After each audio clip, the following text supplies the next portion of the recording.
Welcome to day 15 of Breaking Through the Matrix Programming Within Us.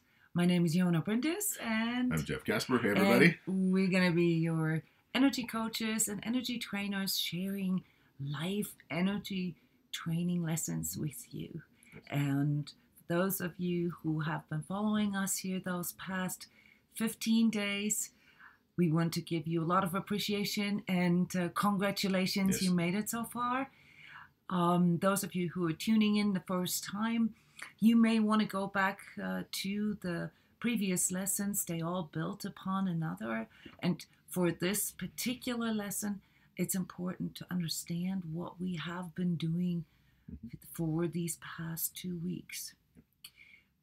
Many of you may ask yourself now, well, where is this going? All right, when are we finally done? Never. Oh, be a little more positive. Come on.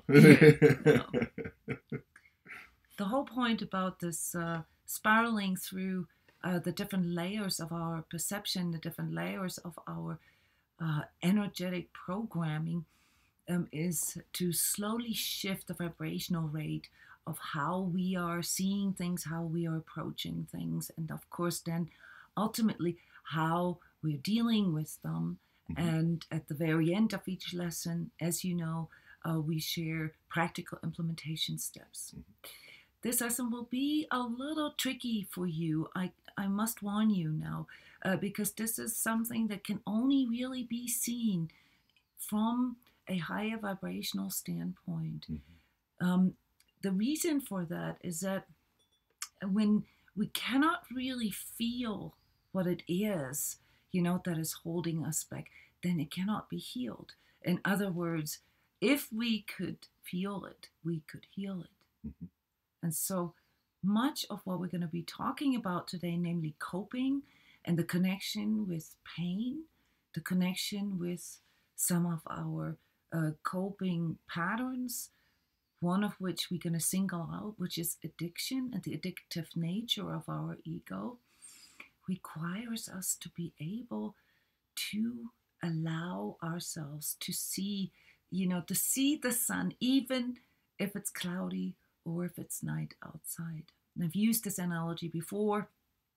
It's a famous metaphor for, believing in what we cannot feel at this very moment.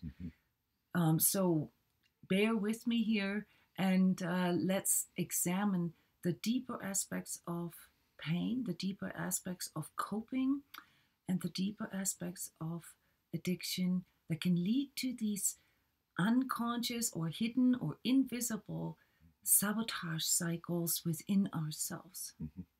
This is what we're up against here. We're up against a programming that comes from the outside, but that grips into our own disposition for it, which means there are parts in us that perpetuate this matrix programming or collective grip on us without us knowing. But before we go into the nitty-gritty again here, welcome everybody. Thank you so much for watching. It's wonderful to see where you guys are from.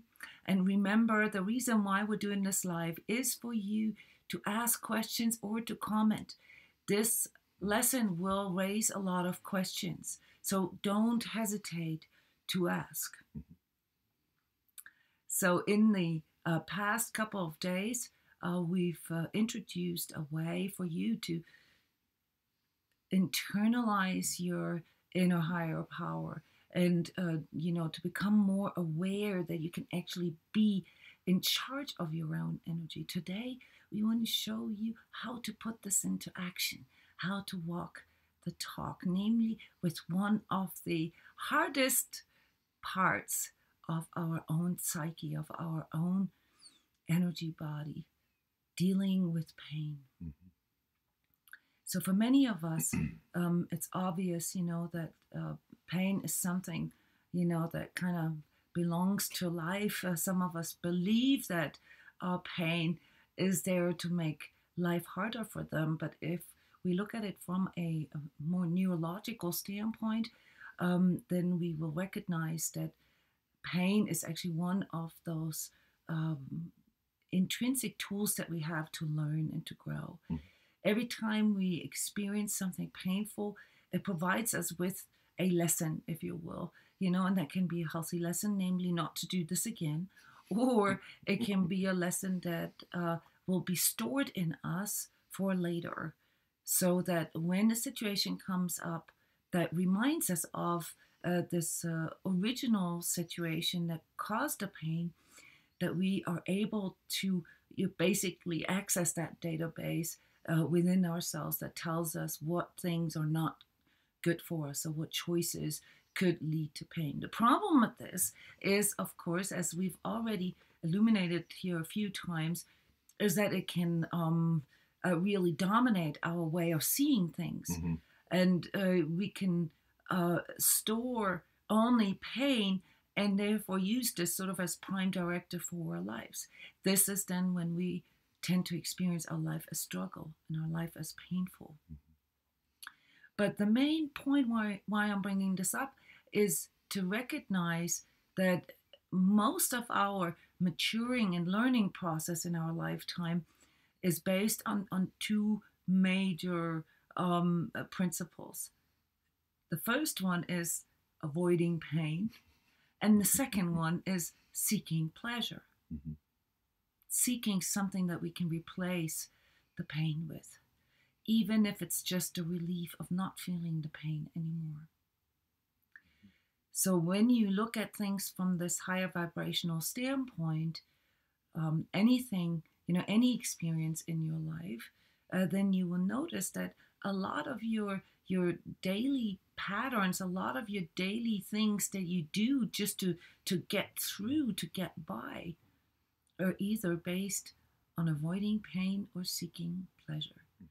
There are, of course, more directives such as distraction, avoidance, overstimulation, seeking the next high. Those all play into our three primary coping mechanisms that we've illuminated here at the beginning of this course, namely flight, fight, or freeze, depending on our personal aptitude. So someone who is more, or who gravitates more towards flight will, of course, have avoiding pain as the prime directive, more so than maybe somebody who has fight as primary coping mechanisms. Then there will be more like a thrill-seeking or looking for something that can sort of break you out of the pain. And someone who is more like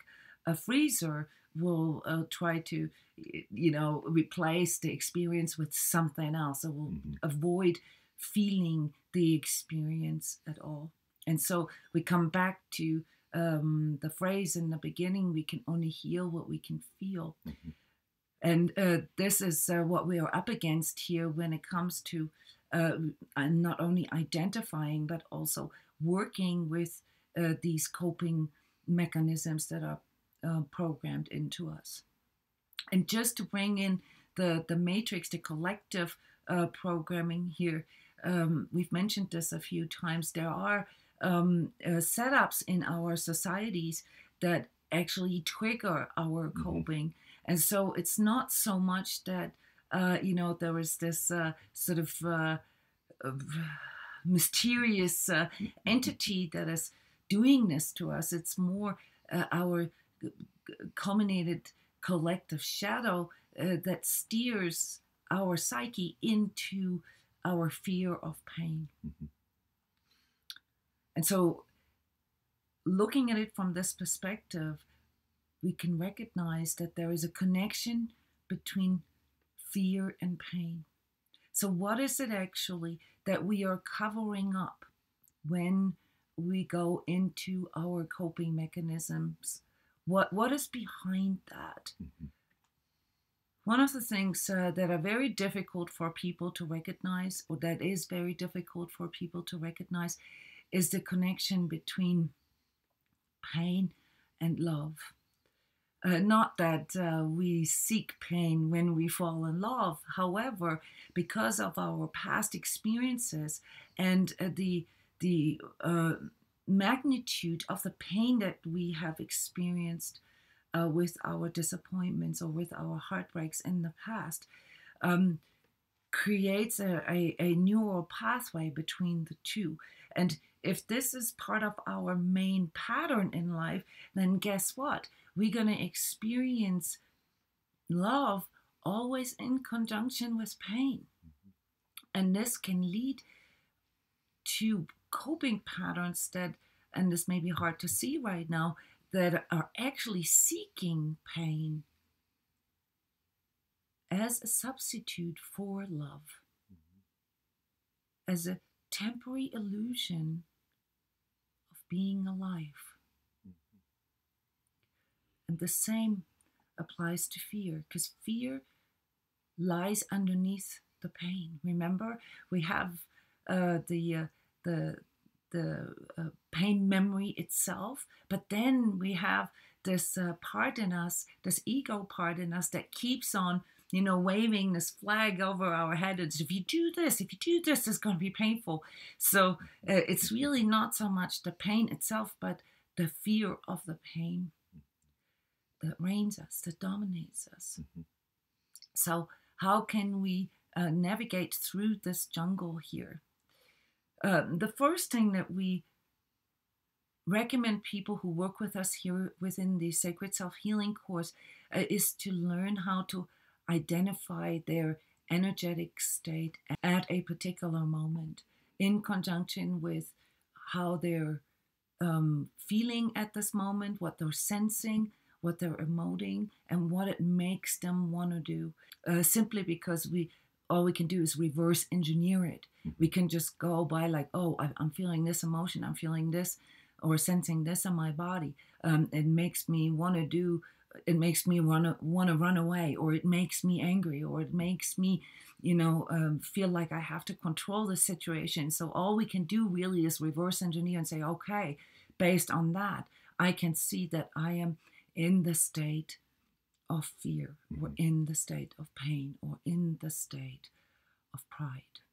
Just know that a lot of times with the coping mechanisms that the ego doesn't want us to stay in the present. So as you begin to work through these things, another guiding point can be that when you begin to feel pulled backwards into thinking about the past issues, into dramatizing that, into, even some of the other patterns we'll talk about here in a little bit, even victimhood, or you begin to go into lots of fear and fantasizing, you're getting pulled into the future. Those are all signs that there's a coping strategy there.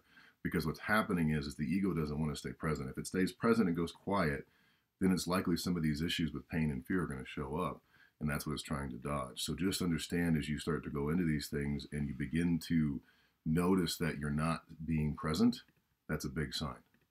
That's a sign that something's going on, that you have a coping mechanism that's already in play. We've showed this chart to you before, but in a slightly different context and with slightly different columns. So I want you to look at this now from the perspective of identifying your energetic state, and you won't be able to read this all, so bear with me. This will be in the description text here for you to download. But what you can see, even if you can't read all these different states, is that we make a major distinction. There's a red zone with an arrow downward called ego states or ego, and there's an arrow upward called true self. And this is the main thing you really need to remember here, is that there's only really two states within you. And one is the contractive state, where your energy pulls in and goes into coping, goes into fear, goes into control, goes into guilt. And then there is a state in you that we have been calling higher vibrational state, self-propelled, self-expansive state, which we call the true self state. And the different number values here just give you a little bit very simplified a scale, sort of how powerful this energetic state is that you're in.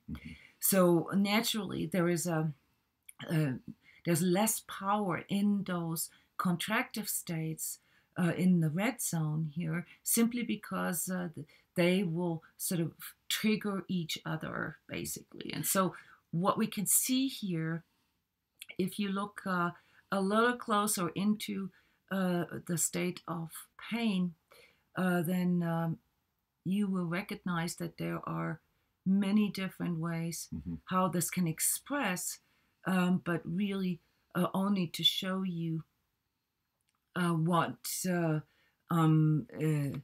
sort of primary coping mechanism you are about to get trapped in. Right, and if you look at the descriptors in each of those stages, it can help you kind of define where you're at. So if you're unsure, that's okay. A lot of times we have to learn how to feel certain things. But as you look at that chart and begin to see the descriptors around how you're feeling, what you're experiencing, so forth, then you kind of start to get a feel. And then all of a sudden it'll click in. And you'll begin to realize, oh, I am in anger, I am in fear. Okay, and then you start to develop this ability to sense that and feel that and work through it. If you want to identify what primary coping mechanisms you have, then you of course have to first acknowledge where you're at. So this is the exercise here about working with this chart, namely to just really see things for what they are, to reduce some of the clouds, the ego perception that we've already talked about. The next step then is to identify how this gets triggered. What are my primary triggers? So if I'm afraid of pain, then of course anything that reminds me of my pain will trigger my coping mechanism with pain, right? Or the same applies, of course, to guilt or shame or specialness or anger. Let's walk you through this with anger here for a second, because anger is one of those emotions that a lot of people, especially on the spiritual journey, have a hard time acknowledging and working with. Simply because they have a mental belief that anger is not spiritual or is not a good state. So let's just recap here. There are no good or bad emotions. There are no good or bad energetic states. There are no good coping or good or bad coping mechanisms. They just are. However, from a larger perspective, coping is always something that prevents you from actually dealing with something. So if all you remember here from this is that coping is a way of cop out, of your ego, then you get the gist of it. All right. So, but knowing your triggers can be helpful. And this is something where a lot of us spend a little bit of time we call this as psychic detective work, trying to find out, what's underneath all these things that we see on the surface. And while this can be very healing, I do need to warn you, though, that if you stay there for too long, you can sort of fall into this downward spiral of over-processing things. Yes, or if you don't stay in your heart, you can go there as well. So you got to remember always to do the heart breathing beforehand to allow yourself to have the connection to be able to handle these things. Yeah, and that leads me to the main issue with this lesson, namely the difficulty to remember to stay in your heart and to look at things from a higher vibrational standpoint rather than looking at from the standpoint of the energetic state that you are caught in at that moment. And we all know what that's like. When you're angry, it's very difficult to love. When you are in pain, it's very difficult to feel joy. However, and this is something for you to contemplate about, there are hardwires in us, hidden hardwires, that do connect certain states, certain lower vibratory states with pleasure. Which means that, for instance, anger, as a as the expression, of being caught in an inner conflict and trying to attack, so to speak, whatever it is that is bringing in the danger, can also provide a beautiful release of these energies that got stored in us maybe over time, over years sometimes. Many of us repress anger. And so when anger comes up, it can also be something that can be perceived as healing in comparison to the state of anxiety, say. So in energy coaching, this is often one of the most surprising elements for people when we explain to them that anger actually has much more power in it from an energetic point of view than fear does. And so a lot of times when someone is caught in fear and anxiety, the best way to actually help themselves to shift out of fear is through releasing anger. So what we are trying to point your attention to is that every energetic state has a certain release mechanism that can help you to up your energy, to out vibrate that state, to transcend that state. It doesn't mean that you are instantaneously healed right away. So if I go from fear into anger, I'm not yet healed, I'm still in a lower vibratory state. But as I continue doing this and maybe go into taking charge and taking control over the situation, which also is still a lower vibratory state because it requires force and it has a downward spiral attached to it, then I just need to keep going, and I need to remind myself that all it really is to get into this place where I can remember my inner higher power again.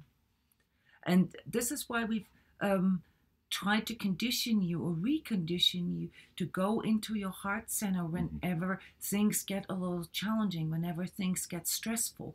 Because in that muscle memory that you built there, to immediately remember your heart breathing and go into your center, you can begin to feel expansion again when you are caught in a really, really low state.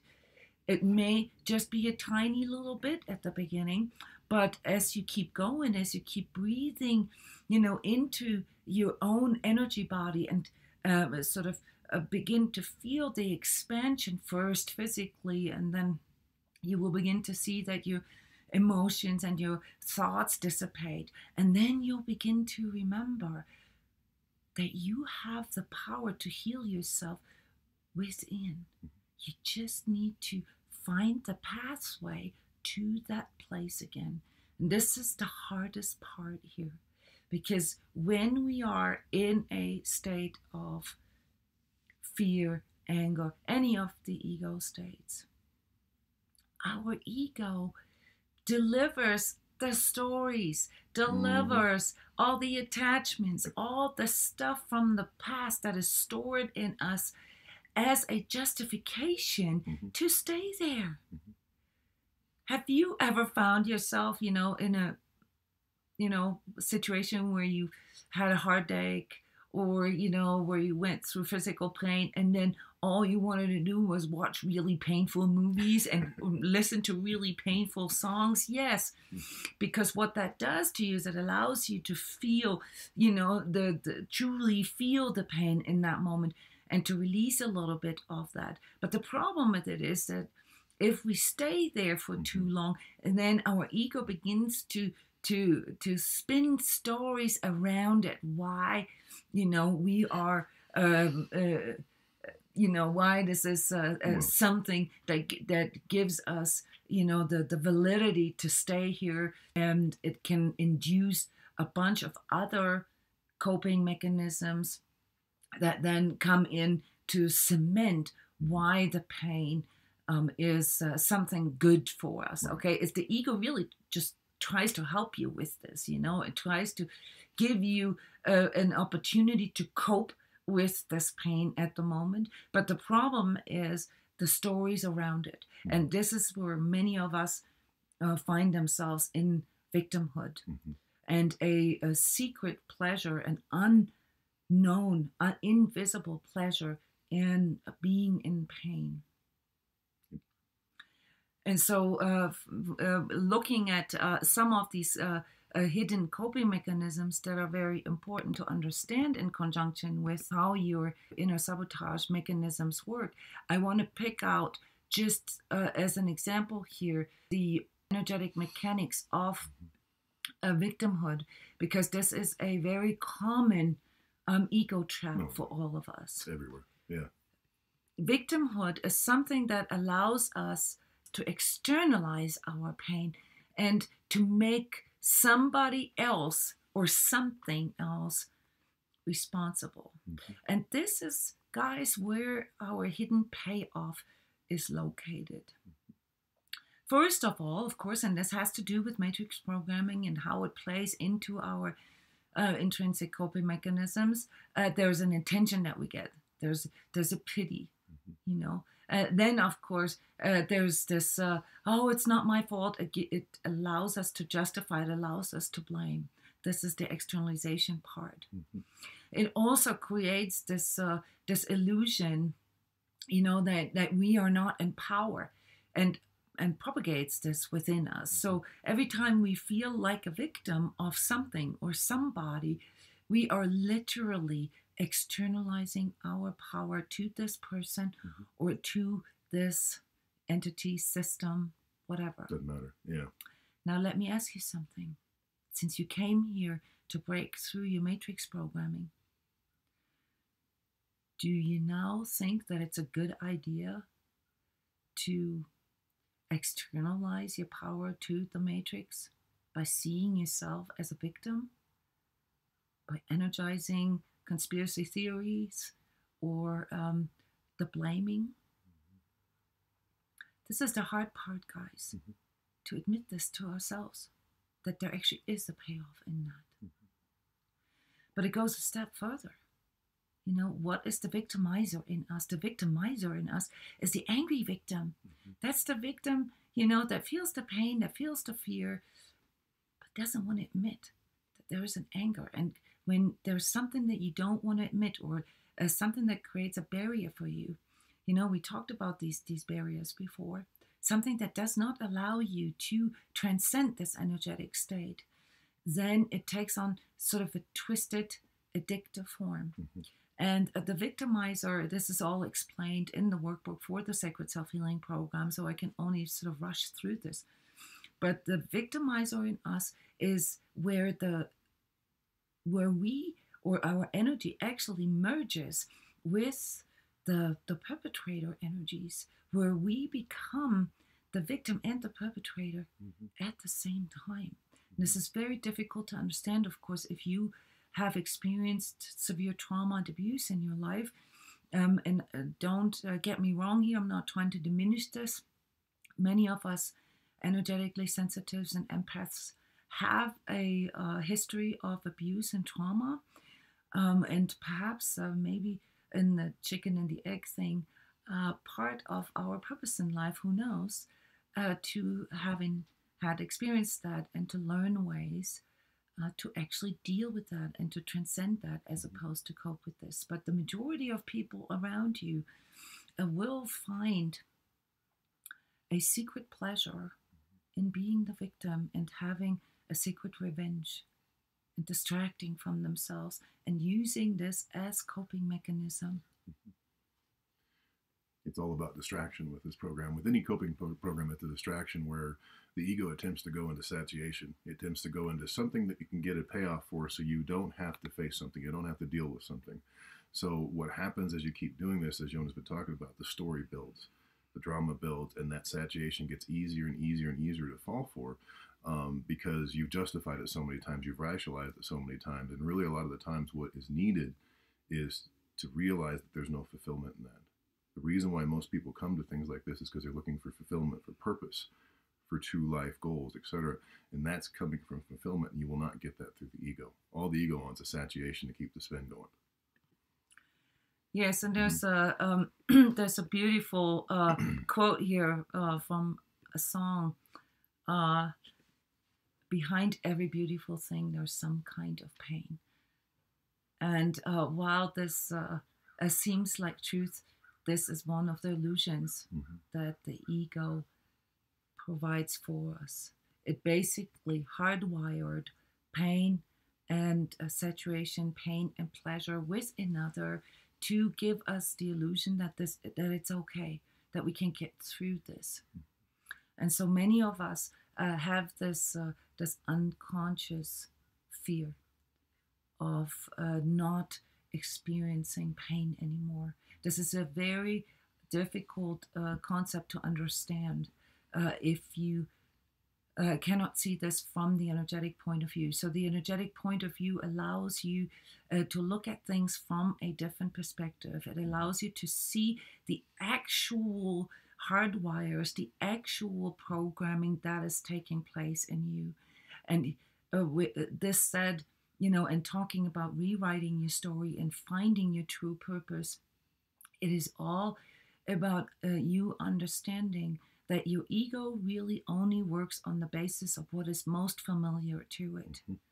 So if you don't see how there's a secret pleasure in pain, then look at it from the perspective of what is most familiar to you, especially those of us who have been truly victimized in their lives. Mm-hmm. There is a almost twisted program in us that makes us gravitate towards pain and dysfunctionality, not because we are stupid or because we don't get this, because we are hardwired to it, and the matrix that surrounds us promotes that. Mm-hmm. In other words, your ego will always gravitate towards the things that are most familiar to you, not what makes you happy.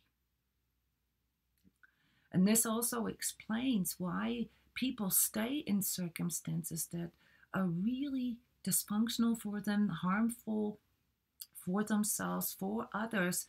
This has nothing to do with intellectual understanding, guys. That's really important to see.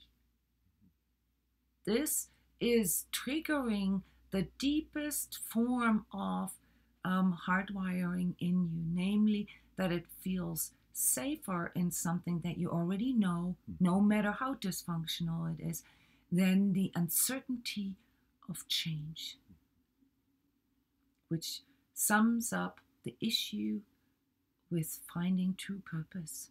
True purpose for most of us is probably the scariest thing that our ego can think of, because it would mean that it would have to change everything.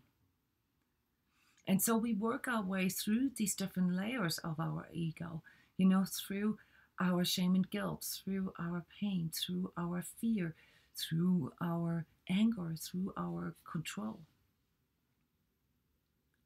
to arrive at a place of courage. And that is the place that we are trying to help you align with here with this lesson. All you need to do is to come to the realization that you don't want the same thing no more. And yes, you'll be dealing with your ego, keep on coming in with your coping patterns and with the stories and with all those illusions and those payoffs and all that. But all you need to do is to remember that you have the power in you to change this, whether you're dealing with physical pain, whether you're dealing with substance addiction, whether you're dealing with codependency, other kind of forms of relationship issues, abuse maybe, anxiety, depression, control issues, or narcissism. It doesn't matter. Those are all just different layers of your ego perception and ego hardwiring in you that are further, energized through the matrix around you. So how can we get to the practical implementation from here? And you guys got all quiet here now. We are used to this. Yes. It's a serious topic, yes. Well, no, it is a fascinating topic, because when we begin to see what the ego perpetuates, what it perpetuates in us, what it keeps us spinning, what it keeps us contracted, it can be shocking sometimes. Like, I've literally been blown away sometimes where my ego goes. It's like, wow, you'll accept that. That's okay for that, because what it's getting, which is hardwired through thousands of repetitions in our collective programming that we have, it's hardwired through the brain to say, yeah, that feels okay. That's okay. That's better than this. whatever that is, the fear or whatever. So it is amazing to me what it'll accept, but that's just how it is. So it's a fascinating topic. Yes, Yeah. we're basically negating fulfillment Yes. and happiness and healing. And so subjectively, the hardest part is really to remember that we can shift out of this in those moments of pain. All right. And we all know this, and we're not coming from a sort of a superior standpoint here. We all know this. We run into this every day ourselves. We just have more practice than most other people, and we have reconditioned ourselves, reprogrammed ourselves to immediately go into this place, even if we can't feel it at the moment. To immediately go into self-love, even if we hate ourselves at the moment. Exactly. We haven't answered anything. We focus on the heart so we can get the energy up. Then we can face these things. And we have a less potentiality for falling backwards. And how do we get our energy up? By remembering our original state. Our original state, the wondrous child that we talked about, our pure divine nature. All we really need to do is to remember it, but not just in our minds. We got to feel this, and that's why we want you to use breathing in conjunction with this, because it helps to create a physical hardwire. So here for the physical implementation, I first want you to do the breathing and then feel into your body and actually allow yourself to feel where in your body do you feel this pain or this fear. That's also helping you to integrate your body into your spiritual journey, which is important for the embodiment that we talked about yesterday. You can only claim your stake and your space if you are fully present, which includes your physical. Absolutely. This can be particularly difficult for those of you who suffer from chronic pains. But just as a hint here, as an energy healer, chronic pains are usually the physical manifestation of this pain that is avoided to be felt, that cannot be healed because it cannot be felt. So, physical implementation step, allow yourself to feel where in your body this pain memory is stored. And then on an emotional level, I want you to ask yourself, what could the payoff possibly be here? And some of you are already good at this. You can actually ask yourself, what is my pleasure? What is my addiction here? What am I getting out of staying here at the moment?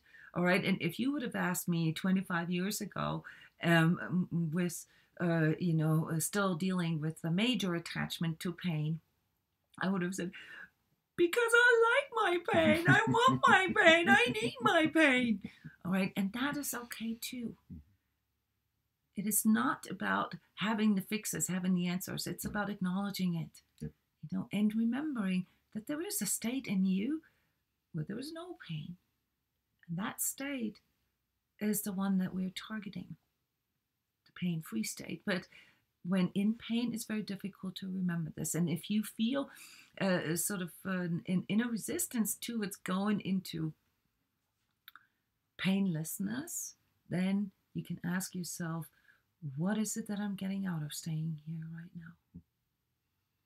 Or even what am I avoiding by staying here? That's a big question.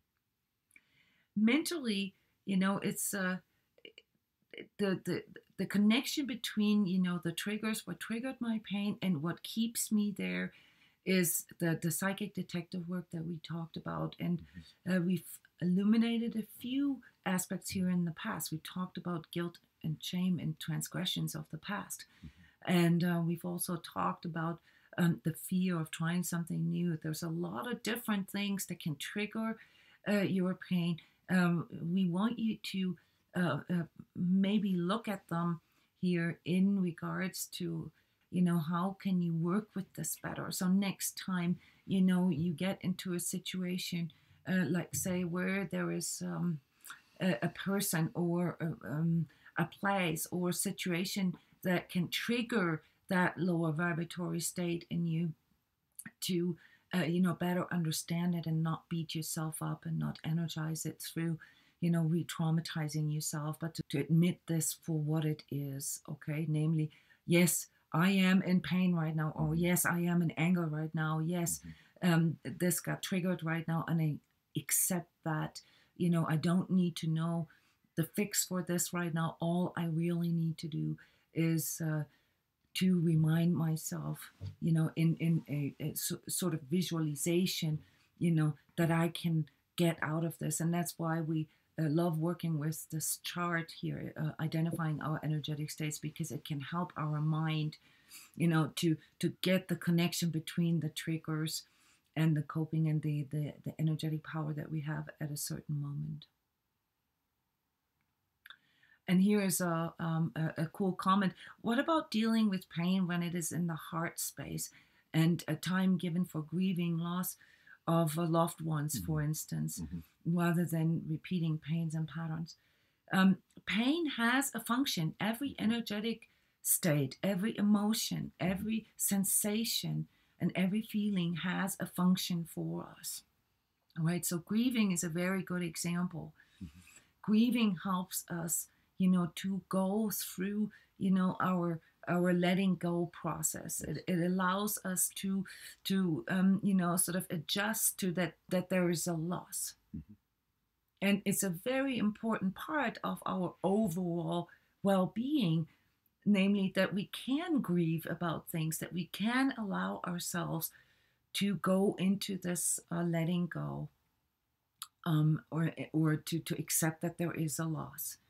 It is just when we get caught in there, when we get dominated by it, when we allow this to run our entire perception of ourselves, of the world, it is the rat's tail, it is the domino effect of what comes after that, namely, for instance, the victimhood, the ego's story, perpetuating, see, everything you touch, you lose. Every person you love, goes away. So it's more that part that you need to be careful of.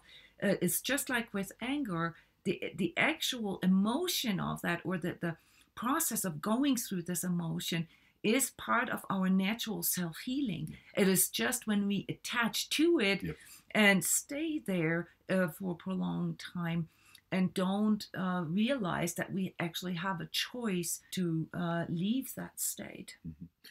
Well, it's also about honoring it.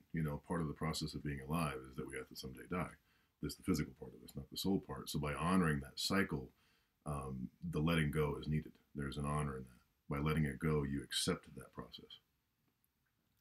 So working with our energetic states helps us to detach a little bit from the story. It's a mental way for us to look at things from a larger view, namely the energetic view, and taking out all the different attachment that we have to them. And then we'll see that really every emotion is just an energy, is just an energetic state.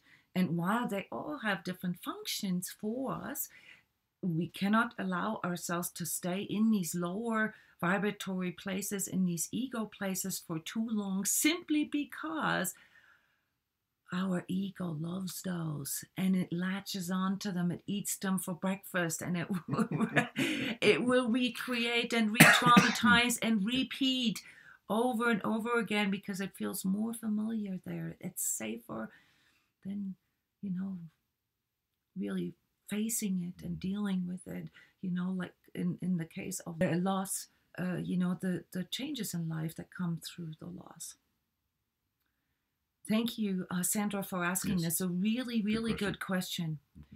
The whole point is really to train ourselves first to remember that there is a higher state in us and a higher power that can heal all that in the moment. And then the second one is to develop a pathway within ourselves, how we can pull ourselves out, how we can shift our energy. And this is really what self-healing is all about. So as far as the social and behavioral implementation step for this lesson is concerned, we want you to revisit your inventory list. Remember, on day 7, we ask you to make an inventory of all the things in the past that you cannot really love about yourself. Transgressions, maybe things that you feel guilty about, or situations, traumas that hurt you, where you got harmed. And the people involved in this, we want you to revisit this now with this shifted perspective and look at it again and see how some of these things that you have written down 7 days ago, how they may have shifted for you already.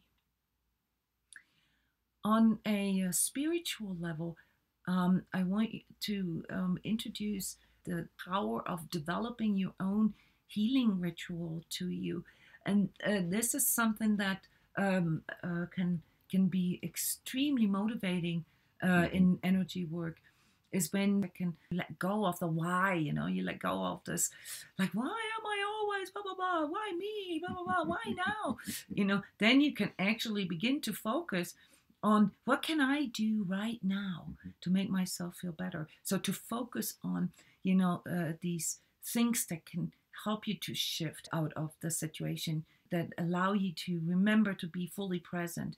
And we talked about this in the past here, made a few examples, taking a bath, taking a shower maybe, or taking a walk in nature, petting your dog or your cat, or calling a friend, or whatever it is that you have already identified. And I asked you back then to start a list of things that that can help you to shift your energy into a better place. Keep working on this list and begin to actively tune into these things more often. Whatever it is that can help you in this moment to shift is what you need to focus on. And this may not heal the overall situation, but from there you will feel more energy. You will elevate your vibratory rate, and now you have more power to face other things again. Now you may be able to face your fear, and as you allow yourself to face your fear, anger will come up, and as you allow yourself to work with your anger and to release that, then you'll be able to work with your control. And once you allow yourself to really see all your control issues and how much that dominates your life, then you can work with courage, then you can work with change and move into these self-propelled higher vibratory places, where from then on it's really just a matter of holding it. Because as soon as you get into the blue zone, remember those true self states, there is going to be a power that supports you to stay there and to naturally evolve into a higher vibratory place. This here is now sort of intermediate energy work.